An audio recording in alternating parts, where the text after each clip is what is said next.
762 milhões de reais são os gastos com contratações em 5 temporadas. Boas contratações, outras que não deram certo.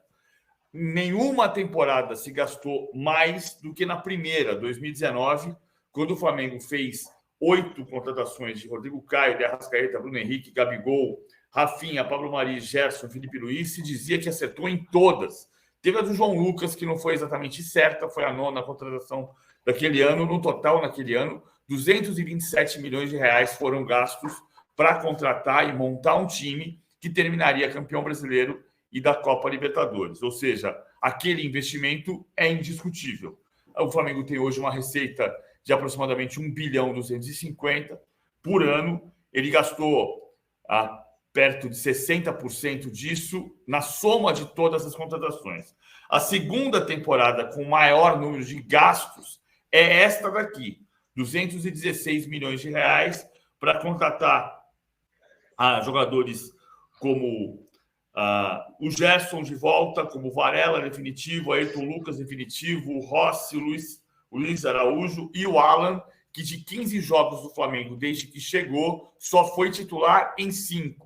Só em 1/3 deles. Essa é uma das grandes contradições do Jorge Sampaoli, que pediu um jogador que não escala. Agora o Alan está machucado. No total, 762 milhões de reais para contratar 32 atletas. Não parece um absurdo.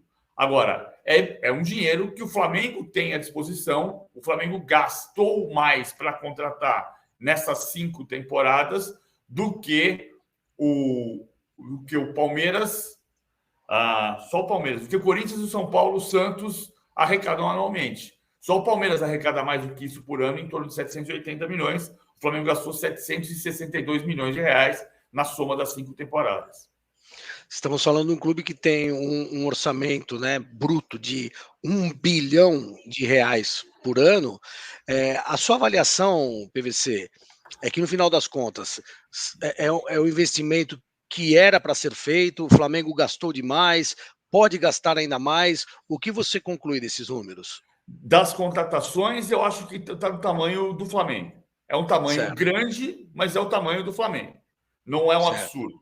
O que o Flamengo não tem, e aí a discussão interna que existe, inclusive dentro do grupo do presidente Rodolfo Landim, é a aplicação de processos, de métodos de trabalho que foram criados, que foram desenvolvidos e que estão abandonados.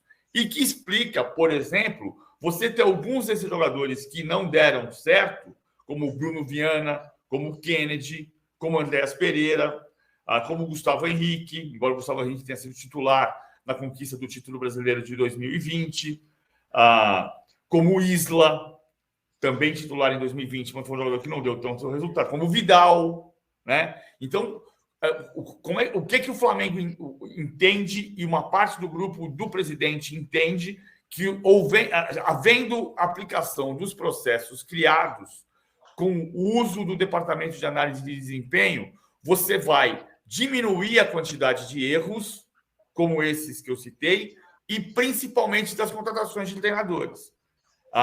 Porque o Flamengo gastou 37 milhões de reais para demitir 8 treinadores nos últimos 4 anos. O Flamengo não tem um técnico de janeiro a dezembro desde 2011. Em todo o processo de profissionalização do Flamengo, o Flamengo não conseguiu chegar num método de contratação de um treinador que seja para uma temporada inteira. O último de temporada toda foi Vanderlei Luxemburgo em 2011, quando foi campeão carioca invicto. Então, temos aqui um problema. Tem algum absurdo em contratar 32 jogadores, gastar 762 milhões de reais e ganhar títulos em todos esses anos? Não tem nenhum absurdo.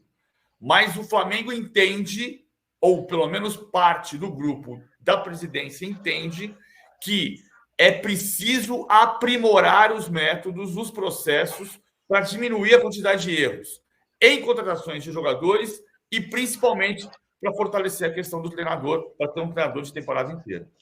Então, PVC, o Flamengo já teve diretores profissionais contratados, certo? Velaico, por exemplo, essa gestão mesmo.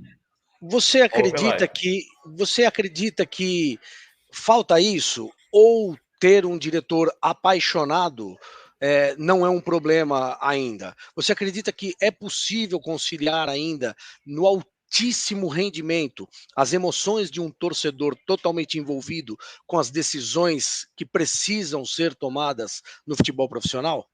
Eu acho que a questão não é da emoção, Thiago, é da política. Esse que é o grande problema. É você não conseguir se livrar da política. Ontem mesmo a gente esbarrou na questão do Marcos Braz.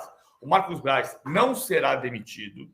Isso tem a ver com a confiança que o presidente Landim tem no trabalho do Marcos Braz, na capacidade que ele tem de entrar no vestiário, apesar disso ser desmentido pelos episódios dos últimos 2 meses, pelas 3 brigas de mão que aconteceram no vestiário, no campo e no shopping center. Então, isso desmente que o Marcos Braz tem essa capacidade de vestiário, mas a gente reconhece que tem, embora existam falhas nesse momento. Agora, há a confiança no Marcos Braz, mas há também o fato da composição política fazer com que você tenha um diretor político no departamento de futebol. E não porque o Marcos Braz seja um cabo eleitoral fabuloso, porque ele tenha uma possibilidade de romper com o grupo atual da presidência e ir para a oposição e carregar votos para o outro lado. Não se trata disso. Tem uma composição política. Então, assim como em Brasília se dá a mão para o Centrão em alguns momentos, ou se dá a mão para um partido que seja não majoritário na Câmara, mas ajuda na composição política no Congresso, acontece coisa parecida num clube de futebol. E acontece coisa parecida no Flamengo. Você se articula politicamente e entrega determinados departamentos pela questão política. Do ponto de vista puro, o ideal seria ter um departamento de futebol completamente profissional. Mas essa estrutura, mesmo essa estrutura, poderia ser melhor se fossem respeitados os métodos e os processos que foram desenvolvidos no início da gestão.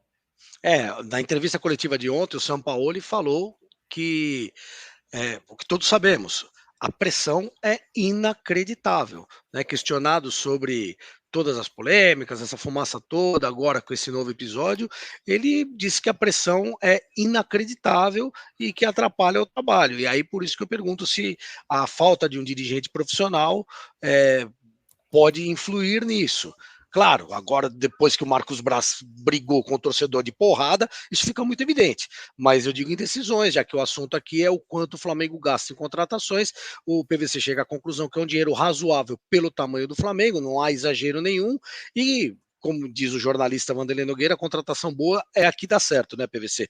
Agora, ontem empatou por 0-0 e teve lá um momento de fúria do Sampaoli, foi a manchete que eu li por aí, que ele destruiu um microfone à beira do campo, encheu de chutes, pontapés. Você viu isso daí, PVC?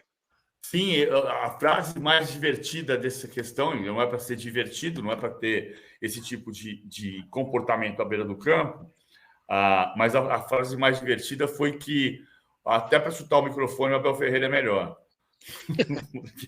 porque o São Paulo deu uma furada. Ele dá uma furada, ele bate meio de tornozelo no microfone. O Abel chutou de primeira e, enfim.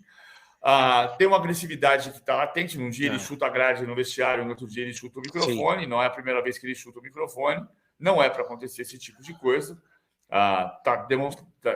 São mais demonstrações de que existe um momento de instabilidade emocional na Gávea ou no Ninho do Urubu. Exatamente, principalmente pelo lado do Sampaoli, que não é um cara tão calmo.